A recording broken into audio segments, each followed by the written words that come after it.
श्री लक्ष्मीनारायण भगवान की जय। योगिनी एकादशी व्रत कथा। अर्जुन ने कहा, हे त्रिलोकीनाथ, मैंने ज्येष्ठ माह के शुक्ल पक्ष की निर्जला एकादशी की कथा सुनी।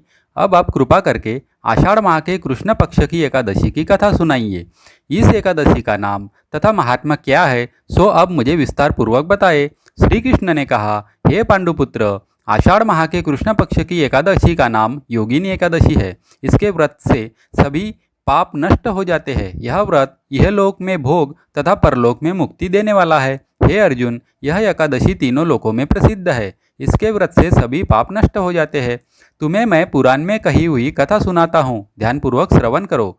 कुबेर नाम का एक राजा अलकापुरी नाम की नगरी में राज्य करता था। वह शिव भक्त था। उनका हेममाली नाम का यक्ष सेवक था, जो पूजा के लिए पुष्प लाया करता था। हेममाली की विशालाक्षी नाम की अति सुंदर स्त्री थी। एक दिन वह मानसरोवर से पुष्प लेकर आया, किंतु कामासक्त होने के कारण पुष्पों को रखकर अपनी स्त्री के साथ रमन करने लगा। इस भोग विलास में मध्याह्न का समय हो गया। हेममाली की प्रतीक्षा करते करते जब राजा कुबेर को मध्याह्न का समय हो गया, तो उसने क्रोधपूर्वक अपने सेवकों को आज्ञा दी कि तुम लोग जाकर पता लगाओ कि हेममाली अभी तक पुष्प लेकर क्यों नहीं आया। जब सेवकों ने उसका पता लगा लिया, तो राजा के पास जाकर बताया, हे राजन, वह हेममाली अपनी स्त्री के साथ रमन कर रहा है। इस बात को सुनकर राजा कुबेर ने हेममाली को बुलाने की आज्ञा दी। भय से कांपता हुआ हेममाली अपना राजा के सामने उपस्थित हुआ। उसे देखकर कुबेर को अत्यंत क्रोध आया तथा उसके होठ फड़फड़ाने लगे। राजा ने कहा, अरे अधम, तूने मेरे पूजनीय देवों के देव महादेव भगवान शिवजी का अपमान किया है। मैं तुझे श्राप देता हूँ, तू स्त्री के वियोग में तड़पे एवं मृत्युलोक में जाकर कोढ़ी का जीवन व्यतीत करे। कुबेर के श्राप से वह तत्क्षण स्वर्ग से पृथ्वी पर आ गिरा तथा कोढ़ी हो गया। उसकी स्त्री भी उससे बिछड़ गई। मृत्युलोक में आकर उसने अनेक भयंकर कष्ट भोगे, किंतु शिव की कृपा से उसकी बुद्धि मलिन न हुई तथा उसे पूर्व जन्म की सुध रही। अनेक कष्टों को भोगता हुआ तथा पूर्व जन्म की कुकर्मों का स्मरण करता हुआ वह हिमालय पर्वत की ओर चल पड़ा।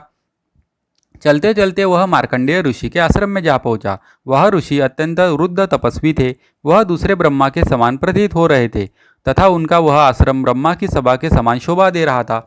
ऋषि को देखकर हेममाली वहां गया और उन्हें प्रणाम करके उनके चरणों में गिर पड़ा। हेममाली को देखकर मार्कंडेय ऋषि ने कहा, तूने कौन से निकृष्ट कर्म किए हैं जिससे तू कोढ़ी हुआ तथा भयानक कष्ट भोग रहा है। महर्षि की बात सुनकर हेममाली बोला, हे मुनिश्रेष्ठ, मैं राजा कुबेर का अनुचर था। मेरा नाम हेममाली है।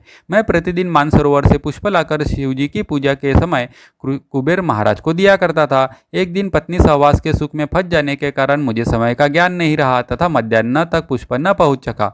तब उन्होंने मुझे श्राप दिया कि तू अपनी स्त्री का वियोग एवं मृत्युलोक में जाकर कोढ़ी बनकर दुख भोगेगा। इस कारण मैं कोढ़ी हो गया हूँ तथा पृथ्वी पर आकर भयंकर कष्ट भोग रहा हूँ। अतः कृपा करके आप कोई ऐसा उपाय बताइए जिससे मेरी मुक्ति हो।